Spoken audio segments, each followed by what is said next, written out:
রাসূল সাল্লাল্লাহু আলাইহি ওয়াসাল্লামের নাম শুনে আঙ্গুলে চুমু খেয়ে চোখ মোছার হুকুম কি? ক শিরক, খ বিদআত, গ মুস্তাহাব, ঘ সুন্নাহ। বুঝে শুনে উত্তর দেবেন। আমরা অনেককেই দেখে থাকি যারা এই কাজটি করে থাকেন। এটা আসলে কি?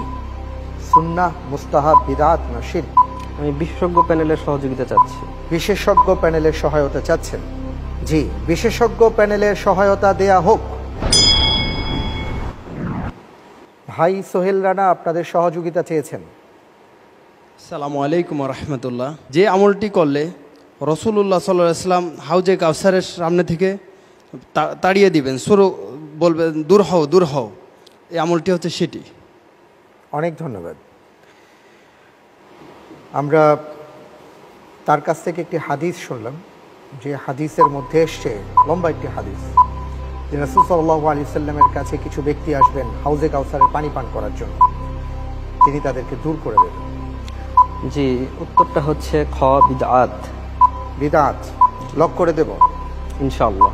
ইনশাআল্লাহ লক করে দেয়া হোক বিদআহ। আপনি যে উত্তরটি দিয়েছেন, উত্তরটি সঠিক হয়েছে।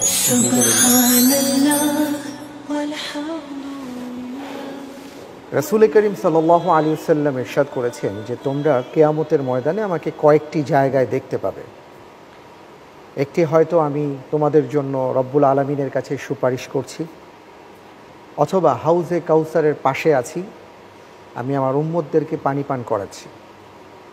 হাদিসের বর্ণনা এসছে, রাসূল সাল্লাল্লাহু আলাইহি ওয়াসাল্লামের পক্ষ থেকে বলা হয়েছে যে একদল লোক তারা দৌড়ে আসবে রাসূল সাল্লাল্লাহু আলাইহি ওয়াসাল্লামের কাছে হাউজে কাউসারের পানি পান করার জন্য।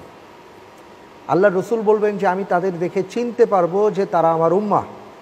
আমি তাদেরকে আহ্বান করব, তারাও সামনে আসবে, মাঝখানে ফেরেশতারা দাঁড়িয়ে যাবেন এবং তারা বলবেন ইয়া রাসূলুল্লাহ, আপনি জানেন না আপনি চলে আসার পর তারা দ্বীনের নামে এমন অনেক বিষয় নতুন উদ্ভাবন করেছিল যেটা দ্বীনের অংশ ছিল না।